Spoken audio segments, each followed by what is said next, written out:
Contrary to the destruction of the state defense system by the Armenian authorities and the crushing defeats in the foreign diplomatic field, the National Democratic Alliance, which is in opposition to the political currents fed by the Russian-Turkish tandem, is leading a new type of lobbying in the United States of America.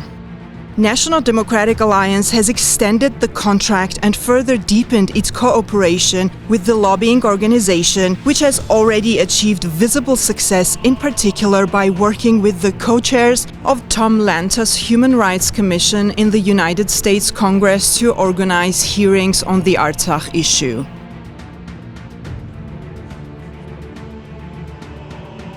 The groundbreaking event, held on June 21st and titled "Safeguarding the People of Nagorno-Karabakh," was the best protection for Artsakh and the Armenian people, in which the United States of America restated its commitment at the highest level to prevent the second genocide against the Armenian people, to recognize and prosecute the Erdogan-Aliyev duo as international criminals, and to stop military financing to Azerbaijan.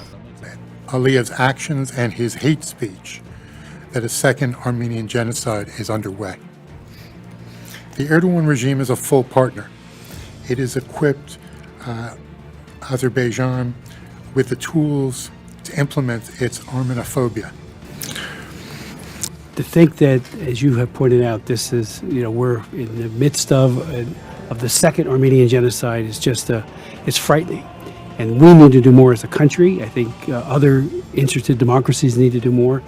President Aliyev has changed and grown more erratic over the last decade. I'd say his trajectory is almost analogous to what we saw with Saddam Hussein. Aliyev and Erdogan are blood brothers who belong in the dock together. My testimony, which is submitted for the record, details more extensively. For 2 hours, statements were heard from one of the highest, most prestigious podiums in the world, the United States Congress, which were unprecedented since they have never been heard before, including from the National Assembly of Armenia. And all of this is due to the persistent pro-Armenian, anti-Turkish lobbying effort of National Democratic Alliance, which ironically is not in power in Armenia and has limited resources. An effort that began by the visit of Giray Sefilyan to Washington in April 2023. These are just the green shoots of National Democratic Alliance's far-reaching political agenda in Washington, an agenda that requires unprecedented consistency and great efforts to fight, on the one hand, against the Aliyev's clan and its multi-million-dollar funded lobbying groups, and on the other hand, against the group promoting Erdogan's interests in Armenia, the pseudo-government of Armenia, the Pashinyan regime, and the KGB satellite forces.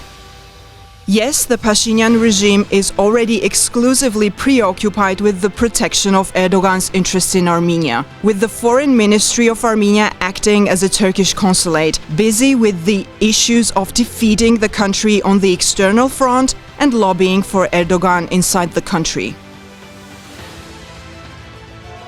Operating under such conditions is, of course, not easy for National Democratic Alliance. In fact, it is extremely difficult. But at least for this moment, it is possible to break the ice and promote the ideas of freedom, independence, sovereignty, statehood of Armenia, and shape the public opinion in the world. To that end, National Democratic Alliance has just extended its contract with the Livingston Group by additional 6 months, to allow its lobbyists to broaden and deepen the scope of engagement with various Washington stakeholders on behalf of the people of Armenia. The financial support of our supporters and like-minded people worldwide will help mitigate the risks facing our compatriots in Artsakh and the sovereignty of Armenia. Given how high the stakes are, we cannot think of another area where returns on investment in Armenia's future would be greater.